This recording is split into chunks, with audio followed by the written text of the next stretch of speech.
100. Di ba? Listen, God will never command and ask you anything that you are going to live in the dark. Laging ang Diyos, ang plano ng Diyos, mas maliwanag pa sa sikat ng araw pag siya'y nagplano sa buhay mo. What you need to do is to obey God by faith. Di ba? Madalas ang Diyos nangungusap sa pamamagitan ng kanyang mga salita. Di ba? Laging sinasabi ng Panginoon kay Gideon, "Thus saith the Lord." God always speak to you. When you miss that small voice, if you will miss the voice of God, the presence of God into your life, let me tell you, sa dami ng iniisip mo, sa dami ng kaguluhan, sa dami ng mga plano mo, God cannot penetrate to you. God's word cannot speak to you anymore. You know why? Because you have a different plan. But God's plan is the best plan. Di ba? Though God's plan has a different plan, His plan is a declared plan. Ano ibig sabihin declared plan? It requires prayer, it requires consecration, it requires patience, it requires pursuit, it requires effort for God to reveal His plan to you. And when He does, He will declare His plan to you. Guys, kinreate ka at sinave ng Panginoon not just to work. Not just to be successful. God created you with a purpose and with God's plan.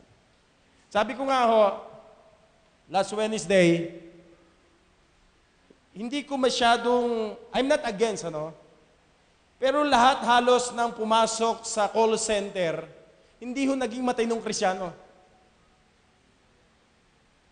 Alam niya bakit? For example, kumuha ka ng kurso, kung nurse ka, tapos call center ang binagsakan mo, mukhang malayo sa putok ng bulkan. I know you prayed, kaya ka kumuha ng kursong yan, yan ang gusto mong trabaho. Pero marami ho sa atin, nag-fall doon sa tinatawag nating call center. Sa lahat na nakilala kong mga Kristiyanong pumasok sa call center, naging inconsistent sa Christian life. Wala nang pag-attend ng church. Nagkaroon ng boyfriend at girlfriend, yung iba'y nabuntes, yung iba'y nawala talaga sa sirkulo ng pananampalataya. Imagine, puyat ka palagi, wala kang appetite sa pag-attend sa church. Tapos, pagdating sa mga kabarkada mo, pagdating sa labas, nandoon ka, present ka, pero yung concentration mo pagdating sa Panginoon, wala. At as I observe, maraming mga mananampalataya nagtatrabaho, not because they know that is God's plan for you. You know that is not the best God plan for you. Kaya mo lang ginagawa yan sapagkat may pangangailangan at kailangan mo ng pera para mag-survive. That's why many of you miss God's plan. Amen? Yung isang young people ni Pastor Cesar, yung babae, potential na dapat maging maayos, nabuntis. Call center, hindi pinalam sa pastor, malaman na lang namin, buntis na. Yung isang miyembro ni Pastor Cesar na lalaki rin, na dapat tinatawag ng Panginoon, nagkamali sa pagpili. Ngayon ay wala na sa church. Tingnan niyo yung mga anak nyo, nagtrabaho nga pero wala na sa church. Nasaan na sila ho ngayon? Ni-raise up natin sa Christian church, sa Christian family, sa Christian, pero wala na sa church. Saan na papakinabangan yung kanilang oras at panahon at perang tinatanggap nila? Where are they now? Huwag niyo sabihin sa akin maayos sila. Huwag niyo sabihin okay sila. Minsan tanggap na ho natin sapagkat kahit alam natin hindi best plan at plano ng Diyos yung ginagawa nila. At alam natin, hindi natin magagawa ang plano ng Panginoon kung hindi tayo makikinig sa Kanya. Remember that. God's plan is the best plan. So God's plan is a different plan. God's plan is a declared plan. Bago ka pa ipinanganak dito, bago ka pa maligtas, let me tell you, may plano ng maganda ang Diyos sa'yo. Kaya lang hindi mo magawa at hindi mo kayang gawin sapagkat alam mong ibang-iba ang plano ng Panginoon. It's always against your plan. It's always different than your plan. But remember, God's plan is always declared. Sabi nung dalagat binata pa kami ng misis, sabi ng biyanan ko, may hirap din ho sila. Buruin nyo, nung nandun sila sa may kawayan, ang trabaho nila ay beer house. Di ba? Wala naman babae, inuman lang. Nung maging Kristyano si misis, pinasara niya ho yun. Kaya sabi nung maging Kristyano siya, ang kauna-unahang Kristyano, sabi ng biyanan niya, magtrabaho ka na kahit saan, kahit anong trabaho, magkapera lang tayo, kumain lang tayo, mabuhay lang tayo. Sabi niya, hindi.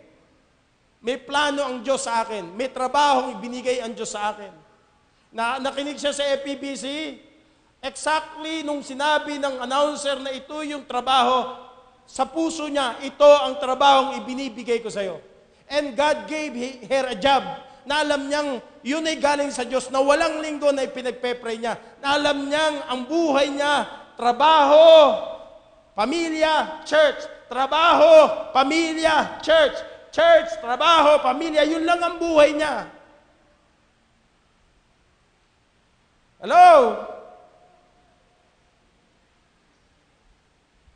Hindi siya nagmadali. Hinintay niya ang plano ng Panginoon. Siya ang naging bread and butter ng kanyang pamilya. Kaya yung tinuturo ko sa inyo, mga kapatid, huwag ka lang maging Kristyano, huwag ka lang magkaroon ng trabaho, huwag ka lang gawin mo sapagkat kailangan mo ng pera at magugutom ka at nais kong sabihin sa iyo, anak ka ng Diyos. Kung talagang nagtitiwala ka sa Kanya, hindi ka pababayaan ng Panginoon, at talagang seryoso ka sa plano ng Diyos sa buhay mo, then do it kahit anong mangyari. Na hindi nababago ang iyong pananampalataya at iyong paglilingkod. Bakit? Tingnan niyo po, nagpe-pray ka ng trabaho, pinag-pray namin ng trabaho mo. Pero bakit pagkalinggo, pagka may gawain, nung wala kang trabaho, ang tapat-tapat mo sa church? Tama? Pray ka ng magkaroon ng trabaho. Pero bakit nung magkatrabaho ka, napagod ka na, nahihirapan ka na, mapupuyat ka, marami ka ng dahilan. Samantalang alam mo, ang trabaho yan, kung talagang galing sa Diyos, hindi dapat yan nagiging hadlang sa gawain ng Panginoon. Amen? Kung sa Diyos yan, hindi ho yan contradiction sa simbahan ng Panginoon. Yung bang trabaho nyo talagang binigay ng Diyos yan? Ang tanong ko sa iyo, lumalapit ka ba sa Diyos? Nagiging maayos ka? Nagagawa mo ba yung plano ng Diyos? O nagkaroon ka ng karelasyon na unbeliever?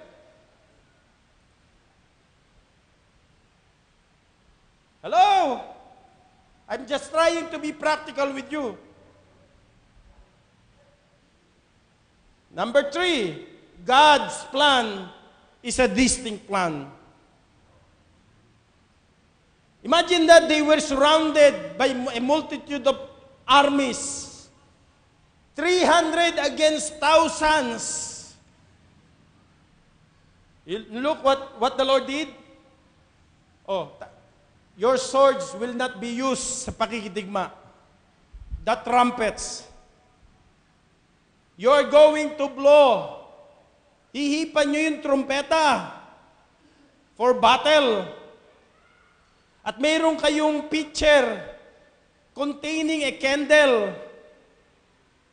Pag binlo niyo yung trumpet at yung candle na yan, natatatakpan ng pitcher, yan ang magbibigay sa inyo ng victory. And it happened. Why? God has a distinct plan. Di ba? Ako naniniwala. Listen, nung iligtas ka ng Diyos at i-rate ka ng Panginoon, mayroong decree, mayroong declared plan ang Diyos sa'yo na gagawin mo. May blueprint na ang Diyos sa'yo. Yun ang nais ng Panginoon na gawin mo sa buhay mo. Kaya lang mga kapatid, sa dami ng marami mong naririnig at pinakikinggan, hindi mo na marinig ang tinig ng Panginoon. Hindi mo na magawa. Hindi mo na masunod. Naghalo-halo na ang lahat ng dahilan sa buhay po natin. Di ba? Ako'y naniniwala na mayroong trabaho na bibigay sa iyo ng Diyos. Naniniwala ka ba riyan? Na best na work para sa iyo. Ako'y naniniwala na mayroong best partner ang Diyos para sa iyo. Alam niyo yung standard ng Bible, hindi unbeliever. Are you with me? Mag-aasawa ka lang, kukuha ka na ng kapartner, best partner na. Pinili mo yan. Kaya pagka ikaw ay nag-asawa at nagpakasal, huwag kang magre-reklamo sa akin, nahihirapan kayo mag-asawa. Lagi kayo nag-aaway. Tandaan nyo palagi, bago pa kayo mag-asawa, pinili mo yan. Kaya huwag mo sabihin, pagod na ako. Pinili mo yan. Kaya huwag mo never criticize your husband kasi you choose that person. And you should never give up your husband kasi pinili mo yan. Sabi nga, di ba, ang anak mo, hindi mo pinili, pero ang asawa mo, pinili mo. Di ba? Tama?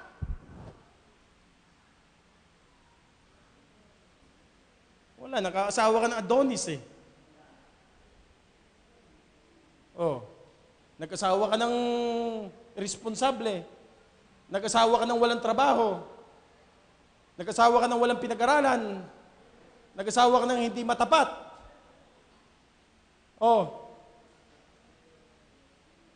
Huwag mo sabihin sa akin magiging madali ang buhay. Mas magiging madali ang lahat. Lahat ng bagay, pinagpaplanuhan at hinihintay. Merong tamang lalaki, tamang babae para sa inyo. Naniniwala ba ka diyan? Sige, kumuha ka ng lahat ng gusto mo. Huwag kang makinig sa Panginoon, huwag kang makinig sa church. Di ba? Kay dami natin mga anak ngayon, anong asawa? Walang trabaho. Tama ako, hindi? Are you listening? Marami sa ating mga anak na nahihirapan ngayon. Sino nagsasuffer? Kayo mga nanay. Di ba? Pag nakikita natin ng mga anak natin na pinalaki natin, pinag-aral natin, inalagaan natin, minahal natin, lahat ng ginawa, tapos makukuha lang ng isang lalaking walang kwenta.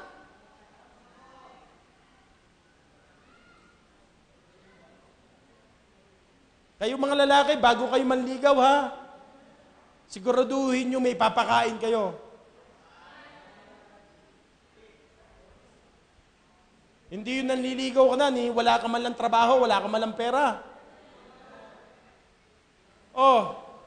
Practical, suggestion ko sa inyo, kung magpapakasal kayo, paghandaan ninyo. Hindi yung mula kapanganakan hanggang pag-aasawa mo pagpapakasal, ako ba problema ko pa?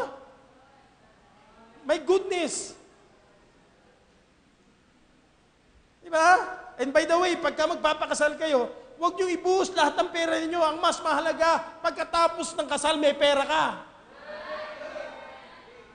Hindi yung pinakain mo lahat, pinangutang mo lahat, ginasusan mo. Pero yung anak mo, wala namang pera.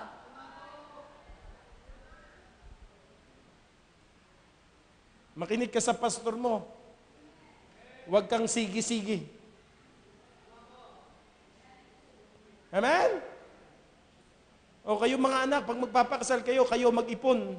Hindi yung nanay nyo mag-iipon, kayo magpapakasal eh. Bagay, wala naman pera mga nanay para ibigay. So God's plan is different, God's plan is declared, God's plan is distinct. Because God's plan is always the best. Ang asawa nyo ba talagang bigay ng Diyos? Amen. So ibig sabihin, kung bigay ng Diyos yan, best yan na partner ninyo.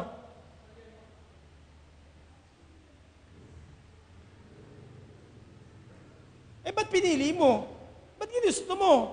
Ba't minahal mo? Ba't nagpaanak ka? Ba't nagpakasal ka? Pastor, naloko ko. Nabola ko.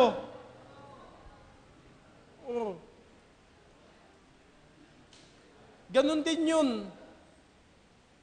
Number 2, not only the realities, number 2, the requirements of God's plan. Kaya ako, sabi ko sa mga pastor, nung ako'y tawagin ng Diyos, nagbigay ng buhay, kasi bago ako magpastor, ang kuya ko, pinapasok ako sa trabaho, sabi ko, hindi yun ang plano ng Diyos sa buhay ko. Magalit na kayo sa akin, pero hindi yun ang gusto ko. Kaya nung magtawagin ako ng Diyos, yun lang ako. Hindi nyo ako makikita nagsasideline, hindi nyo ako nakikitang, di ba kung ano-ano pinaggagawa ko. Pag tinawag ako ng Diyos na magpastor, yung kasi panindigan ko, yung paniniwala ko, pastor ako. Di ba?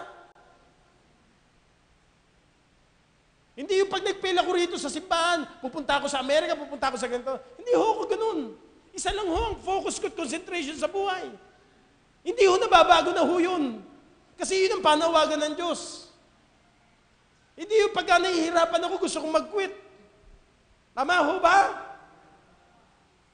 Ito ho yung pininindigan ko. Kaya nga kung magpastor ka habang buhay. Kung ikaw ay engineer, mag-engineer ka habang buhay. Kasi kung yun ang magandang plano ng Diyos sa buhay mo. Pero kung along the way, nangungusap ang Diyos sa'yo, may itong plano ng Diyos. Mga kapatid, you have to do it immediately. Though it is not easy, but it takes effort, it takes a process for you to know God's plan. And it takes patience and waiting periods for you to know and do God's plan. Church, let's do God's plan. Because God's plan is the best. What are the requirements? Number 1, I hope, mga kapatid, matulungan ko ho kayo, matulungan namin kayo mag-asawa na magawa nyo ang plano ng Diyos sa buhay ninyo. Di ba? Sabi ko sa isang pastor, kaya naman pala ganyan ang gawain, hindi pinagpapala eh. Iba naman talaga laman ang puso mo. Bakit po? Simula nang maligtas ka, ang gusto mo lang pumunta, Amerika eh. Kaya hindi pagpapalain ng Panginoon. Huwag ho tayong pumunta sa ministry kasi wala kang magawa. Di ba? Mga kapatid, napakaiksi ng buhay para sayangin natin. Kaya minsan, ibang tao nadadamay sa panggugulo mo kasi hindi mo alam ang plano ng Diyos. Kaya magulo isip mo, magulo pamilya mo, magulo ang decision mo sapagkat hindi mo alam ang plano ng Diyos. Ang dami mong gustong gawin sa buhay. What are the requirements necessary for us to know and to do God's best plan for you? Number 1, God's plan requires surrender. Imagine that, 32,000 naging 300. Di ba? Sa pagsunod mo sa plano ng Diyos, kung ikaw yung si Gideon, makita mong Panginoon, hindi tama ito, hindi maganda to. Di ba? Imagine that. Mula pagiging general mo, naging ano ka na lang, naging captain, 300 soldiers ang binigay sa iyo ng Panginoon. Di ba? For you to be a great leader, mga kapatid, kinakailangan daanan mo ang isang buhay na surrender. Di ba? Yung matuto kang lumuhod, matuto kang sumunod sa Diyos. Matutunan mong kahit anong maging resulta, kahit anong sinasabi ng Diyos, kahit contradict na doon sa mga plano ng Panginoon, gagawin mo. Di ba? Kasi tinawag ka ng Panginoon. Minsan yung ego natin, yung pride natin, masyado para hindi natin malaman ang kalooban ng Diyos. Ano ba naman to? Di ba? Kaya minsan hindi tayo i-bless ng Diyos, itaas ng Panginoon. Sapagkat nuknukan tayo sa yabang. May gusto tayong patunayan sa buhay. Di ba? Kaya pagka may nangyayaring hindi maganda para sa iyo, anong question mo? Panginoon, bakit nagkaganto buhay ko? Di ba? Hindi naman ito yung pinlano ko naging matapat naman ako sa iyo. Ang nire-require ng Panginoon, mga kapatid, ay lumakad ho tayo under His submission with surrendered life to do God's perfect will. Kahit ano ang maging resulta, because God's plan is always the best plan. Pagtiwalaan mo siya, kahit anong mangyari sa buhay mo, it requires surrender para malaman ang plano ng Diyos sa buhay mo. Kayo mga magtatrabaho at naghahanap ng trabaho, it requires surrender. Alam nyo bakit? Pagka nakapagtrabaho ka na, lalong lalayo ka sa Panginoon. Kung ngayon pa man, wala ka ng trabaho, lumalayo ka ng Diyos, lalo na pag nakapagtrabaho ka. Naintindihan niyo ako?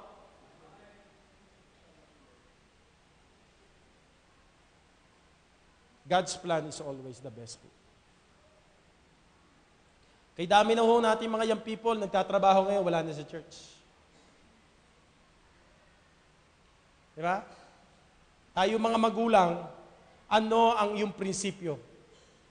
Ano ang iyong pinaninindigan?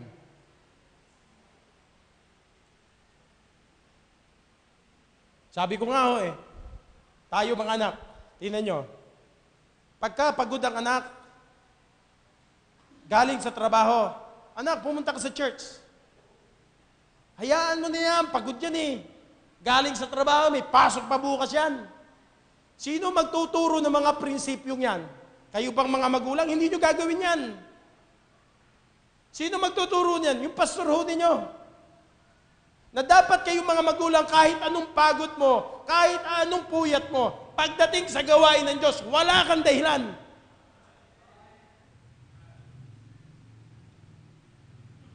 Wala Ang bababaw ng ating paninindigan pagdating sa Panginoon at sa gawain ng Panginoon. Wala, you let it go. Kahit hindi umatin ang anak natin, tatandaan nyo palagi ang anak ninyo nasa danger zone. Walang kapayapaan at tunay na kagalakan ng mga anak nyong wala sa kalooban ng Diyos at hindi ginagawa ang kalooban ng Diyos. Tanungin nyo sila kung masaya sila. Tanungin nyo kung mapayapa sila. Tanungin nyo kung yung plano ng ginagawa nila ngayon talagang plano ng Panginoon sa buhay nila. No, it's not. Anong sabi ng Jeremiah chapter 29 verse 11? Look at that. Jeremiah chapter 29 verse 11. So, God requires surrender. Alam nyo bakit ho? Pagka tinitrin down ka ng Diyos, pag kinakayas ka ng Diyos, kapag ka inaalis ng Diyos yung mga ego, yung pride mo, di ba? Kailangan alisin ng Diyos para matutunan mong lumuhod at pagtiwalaan ang lubusan ng Diyos sa kanyang mga plano. Hindi sa interest mo, kundi sa interest ng Panginoon. Ano sabi ng Jeremiah chapter 29 verse 11? For I know the thoughts that I think toward you, saith the Lord. Thoughts of peace and not of evil, to give you an expected end. God knows your future. At ang sabi ng Panginoon, ang plano ko sa inyo, successful na future. Ang tanong mga kapatid, lahat ba tayo ginagawa natin ang plano ng Diyos sa buhay natin? Alam mo ba ang plano ng Diyos sa buhay mo? Papaano kung mag-fail ka? Di ba? Number 1, not only requires surrender, number 2, requires submission. Para maging successful ang plano ng Diyos, kailangan si Gideon mag-submit sa plano ng Panginoon. Di ba? 32, naging 22, naging, di ba? Almost 10,000. Naging 300, lahat yun umalis. Lahat yun umuwi sa kanilang mga bahay. So hindi natin kailangan, di ba? Ang marami, not always majority wins. Ang Diyos palagi sa minority. Ikaw lang at yung 300 at ang Diyos sapat na para magtagumpay ka. Di ba? Aanin mo nga naman daw yung 32,000. Natakot naman. Eh di pag nakikipaglaban yun, nagtatago. Pero yung 300, willing na mamatay at makipagpatayan. Di ba? So ang kailangan mo yung mga loyal na susunod. Marami kang tao, marami kang kasama, pero wala namang loyalty. Hindi mo kailangan ho yun. Di ba? Sabi ng Panginoon, tanggalin mo yan. Alam ho ng Diyos. Nais ko sabihin po sa inyo, bago ka ma-disappoint, listen, bago ka masaktan, bago ka magtanong, bago mo paisipin at bago ano man nararamdaman mo ngayon, alam ng Diyos ang motibo mo, alam ng Diyos ang laman ng puso mo, alam ng Diyos yung plano mo. Kaya pag wala kang submission, hindi mo magagawa at masusunod ang plano ng Diyos sa buhay. Karaniwan ho ng mga sumuway sa Panginoon, God gave them the second best. And they settled for less and not the best. Amen? It requires surrender, it requires submission. Number 3, it requires steadfastness. Kung gusto niyang magtagumpay, kung gusto niyang malaman ang plano ng Diyos, kinakailangan niyang isurrender ang lahat, mag-submit sa kalooban ng Panginoon, at mag-humble down sa kamay ng Panginoon. So surrender His plan, obey His will, obey by faith. And it took great faith. It took 300 men against 1,000. Di ba? Steadfastness. Buriin mo yun, 32,000, naging 300. Tapos sabi ng Panginoon, ito, turotot. Tapos kapag aano kayo sa AI, sa Jericho, iikutin nyo, walang maingay. I'm sure walang babae ron.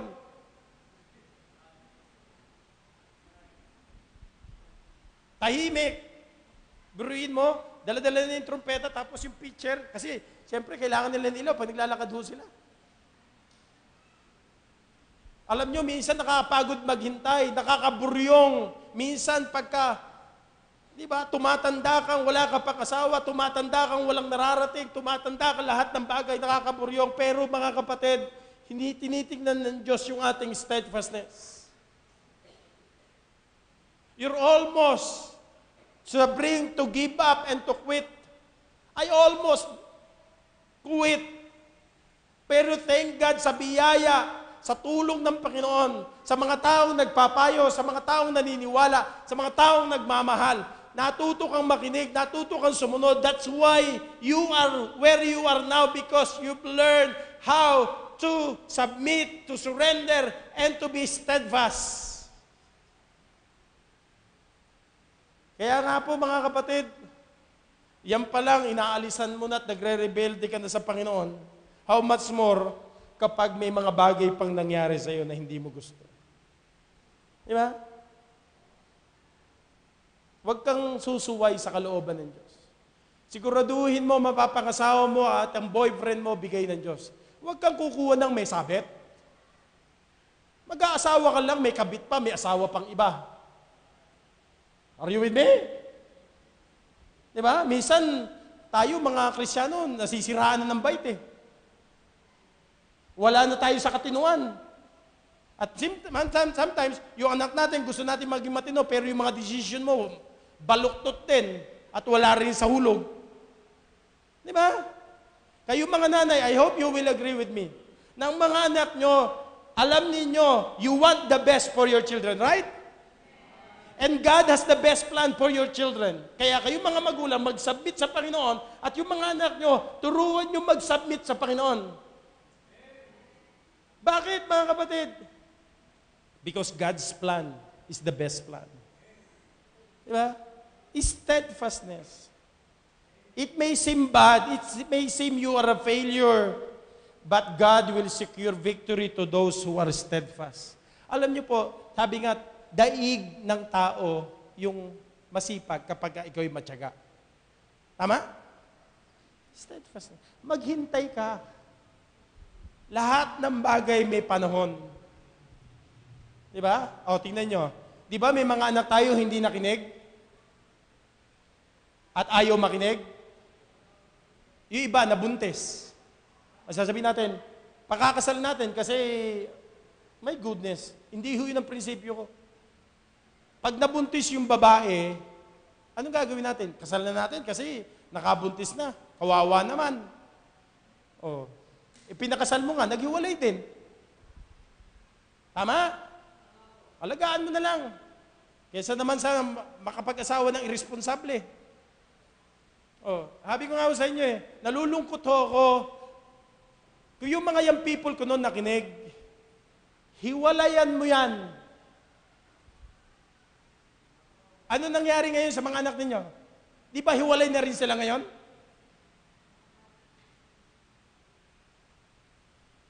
Ang problema mga kapatid, nung mag-asawa ka ng hindi matapat at hindi Kristyano, nawala ka na sa church.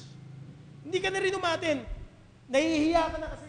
Ngayon wala na rin siya. Ayaw mo na rin umatin sa church. Ang pinaka-dangerous sa lahat, naging kalos ka na, wala ka na nararamdaman. Kaya sabi ko nga ho, kahit na pagod ka na, kahit hirap ka na, kahit disappointed ka na, kahit discouraged ka na, pagka tinatamad ka magbasa ng Bible, magbasa ka ng Bible. Kapag tinatamad ka mag-pray ka. Kapag tinatamad ka pumunta ka sa church. Kasi ang disenyo ng Diyos, God always speak in His church. Pagka wala kang simbahan, nasa bahay ka, tanong ko sa iyo, can God speak to you? Mas lalo kang lalala. Mas lalo kang magwawala. At lalo kang mawawala sa sirkulo ng kalooban ng Diyos. Tanong ko sa inyo, yung bambuhay mo ngayon at ginagawa mo ngayon, talagang masaya ka. At kalooban ng Diyos ay yan. Ngayon, kung hindi iyan para sa iyo at hindi kalooban ng Diyos, iwanan mo yan. Oh, sabi ko nga, merong isa tayong miyembro nagpunta sa Malaysia. Magtatrabaho. Alam ang ginawa pagdating sa Malaysia? Ni-rape. Akala niya may trabaho maayos. Pagdating sa Malaysia, ni-rape. Ang daming rapist sa Malaysia. Makinig ho kayo. Sapagkat may magandang plano ang Diyos. Huwag mong sirain ang kinabukasan mo at buhay mo. Kasi una ako masasaktan pagka nagkamali ka. Una ako masasaktan pagka ikaw ay nalulungkot. Una ako masasaktan pag naghiwalay kayo. Una ako masasaktan pag nawawala ka sa church. Una akong lumuluha bago ka lumuha. Amen? Last, the results of God's plan. Kapag ang mga anak ng Diyos nag-submit, nag-surrender, naging steadfast sa plano ng Panginoon, luluwalhatiin mo ang Panginoon sa buhay mo for the rest of your life. And that would be the result. Verses 21 to 22, God's enemies are vanquished.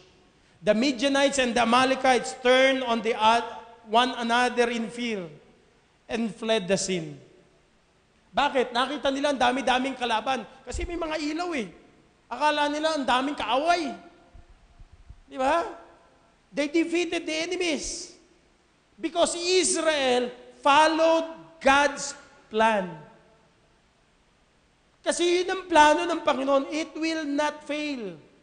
You will not be defeated. Ito lang ho, ang sinasabi ko sa inyo, kung ginagawa mo ang plano ng Diyos, you will not be disappointed. You will not be defeated. Kaya ka lang nadi-disappoint sapagkat ginagawa mo by flesh yung gusto mo. Amen? Yun ang katotohanan nun sa buhay. So choose to walk in the Lord's plan.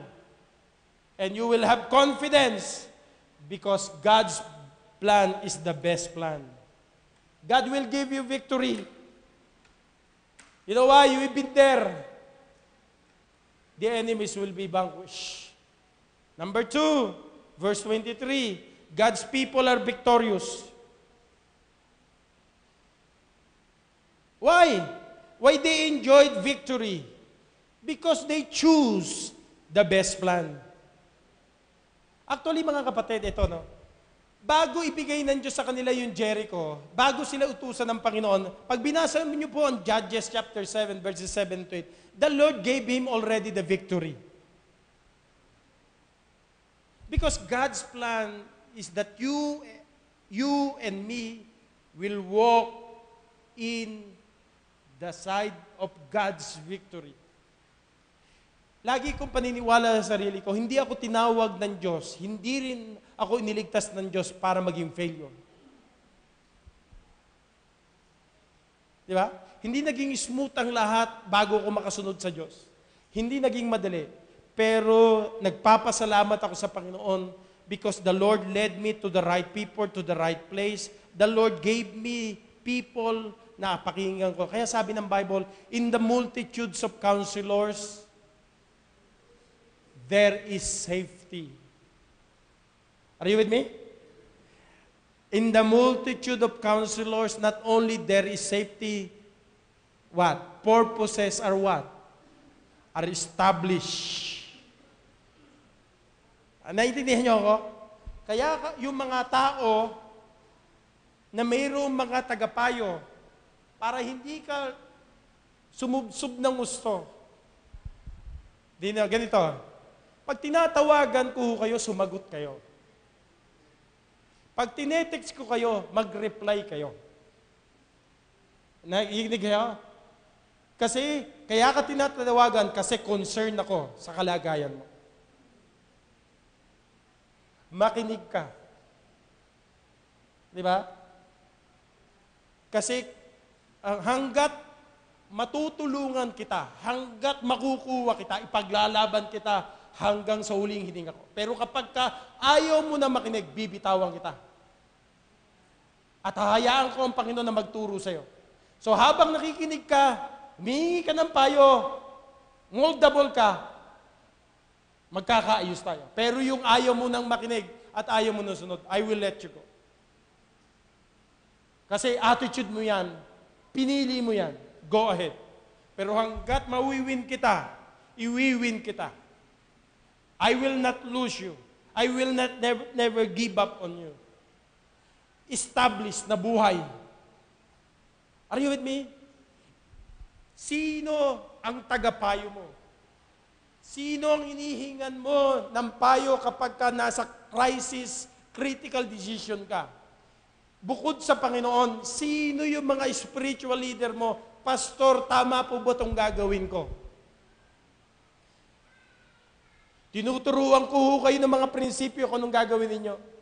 In the multitude of right and godly counselors, there are safety and your life and your purposes will be established. Ano ibig nating sabihin? Matatag.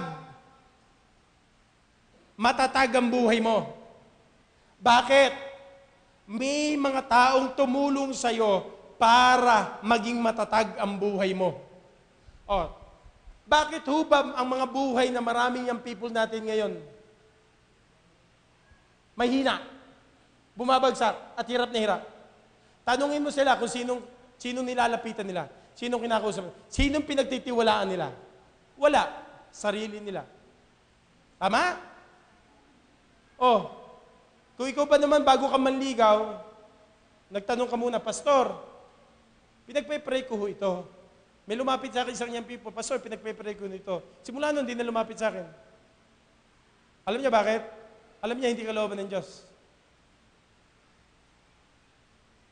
Tama? Okay, go ahead. Pinagpe-pray mo lang pala eh. Kaya dapat, kayo mga young people na lalaki, alam ko kung sino yung pinagpe-pray nyo. Lahat ipinagpe-pray ko. Kasi mga kapatid ko sila sa Panginoon. Maganda yon, di ba? O kayo mga mababae, lapit kayo sa asawa ko. Babae kayo eh. Mas naiintindihan kayo ng asawa ko. Kung lalaki kayo, magkakaintindihan tayo. Tama? Di ba? Pagpe-pray natin. Di ba mas masarap, mga kapatid, na-enjoy mo buhay mo ngayon kasi natuto kang sumunod at gawin ng kalooban ng Panginoon. Tama? Oh, hindi sana naging mahirap, mas maging madali ang lahat. ang buhay natin? Kaya hindi dapat tayo umaasa sa iba at hingi ng hingi. Diba? Hindi yun ang tamang plano ng Panginoon sa buhay. Huwag tayo umasa sa iba. Alam nyo na may Diyos kayo na magpapala sa buhay nyo. Yung pinili nyo kahapon, that would determine the quality of your life today. Naintindihan niyo po ba ako? Hindi naman po pwedeng mali yung decision mo. Alo pa sa atin, abay, ang ganda ng buhay ko ngayon. Hindi o. Kahit na nakakait na mahihirapan ka pa rin tumira kasi magbabahay ka, magpapaaral ka, magpapakain ka, bubuhay ka ng di mo kaano-ano na minahal mo. Mabigat ang responsibilidad. Mabigat ang pananagutan. Di ba? Pagplanuhan mo ang lahat. So victorious ang buhay dapat ng isang Kristiyano. Diba? There is always victory in God's side sa gumagawa sa kalooban ng Diyos. Defeat may seem you are defeated, but you are victorious if you're going to do God's plan. Okay? God's enemies are vanquished. God's people are victorious. Last, God's name is venerated. Tingnan niyo po, sabi ng Panginoon, alam ng Diyos wala magmamayabang sa akin niya pagka nanalo sila. Alam ng Diyos Pag nakapagtrabaho ka na, manlalamig ka, a-absent ka na sa church, kilala na kita from the very beginning, magmamayabang ka na, ayaw mo nang makinig sa akin. Di ba? Sabi ng Panginoon, tanggalin mo yan. Alisin mo yan. Walang fierce battle. They won the victory without a great army. Why? Because God wants to get all the glory. Not Gideon, not the armies, not Israel. Lahat ng mga mananampalatayang gumawa ng plano ng Diyos para ibigay ang kaluwalhatian sa Kanya. How? Di ba? Sa ating mga mananampalataya, pansinin po ninyo, usually, pag nagkamali talaga decision sa relationship, sa trabaho, di ba? Sa mga kabarkada mo, mapapansin po ninyo, minsan wala na sa church yan, pero pag Sunday, makikita mo sa Facebook, nandoon sa beach. Wala na sa church, nasa beach, kasama yung mga kabarkada. Di ba? Kayo mga magulang, sinabihan nyo ba yung anak nyo? Hiwalayan mo yan, unbeliever yan. Ang tanong, nakinig ba yung anak niya? Sinunod ba kayo? Kasi may mga magulang hindi rin sumusunod sa Panginoon. Paano makikinig ang anak mo? Ikaw, suwail ka sa Panginoon. Wala ka na rin talagang conviction. Wala ka na talagang paninindigan. Wala, second best yan.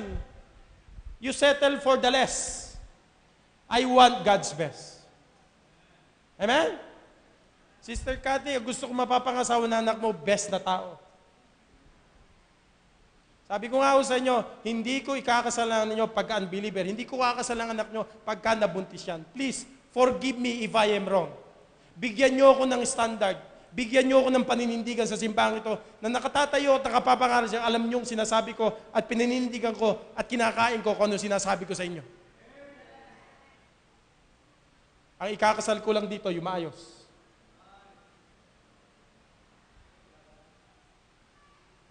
Amen? So God's name is venerated. God's name is glorified.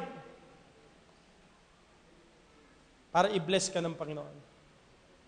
Is God messing your plans around?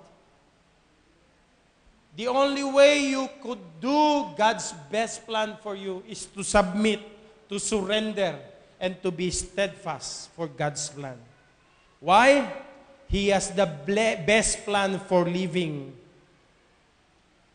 He has the best plan for living.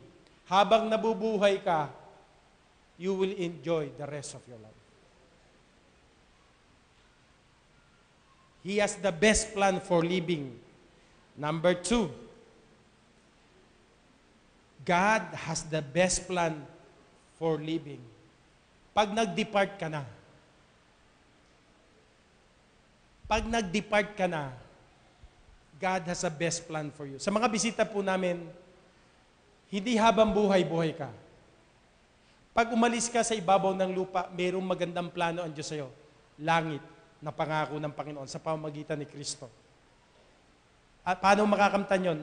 Lumapit ka sa Panginoon, sumampalataya ka sa Kanya. Kaya sa buhay mo, alam mo kung babawian ka ng buhay, alam mo pupunta ka ng langit.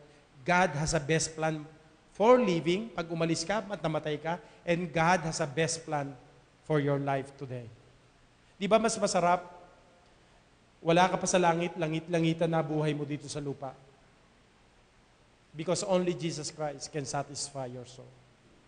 Are you really serious sa pag-alam sa kalooban ng Diyos? Tandaan niyo pong palagi, sa trabaho mo, sa mapapakasama mo, sa karelasyon mo, sa lahat ng gagawin mo sa buhay mo, may plano ang Diyos sa'yo. Make sure yan ang plano ng Diyos sa buhay mo. Or else, it will give you misery, not victory. You will be defeated and disappointed sa buhay mo kapag hindi mo ginawa ang kalooban ng Diyos. Di ba? Where will you go? Sabi ng Panginoon, kayo pa naman ay aalis. Sabi ni Peter, saan ho kami pupunta? Thou hast the eternal life. Di ba? Yung pinag-aaralan po namin sa Espanya, yung series na Ecclesiastes, si Solomon po, he tried to live a life outside from God. Sinubukan niya ang laughter, sinubukan niya ang wine, sinubukan niya ang relationship, sinubukan niya ang wealth, sinubukan niya ang lahat. Pero sabi niya ng Book of Ecclesiastes, all is vanity. And what? Vexation of the spirit. Ang pagkakaiba nun, lahat wala ng kabuluhan, yung vexation of the spirit, lahat kaguluhan pa. Oh, di ba? Mas masarap gawin ang kalooban ng Diyos kahit mahirap. Amen? Tumayo tayong lahat, tayo manalangin. Lord, specifically, nilagay mo to sa puso ko. At alam ko, Panginoon, na meron kang magandang plano para sa iyong mga anak.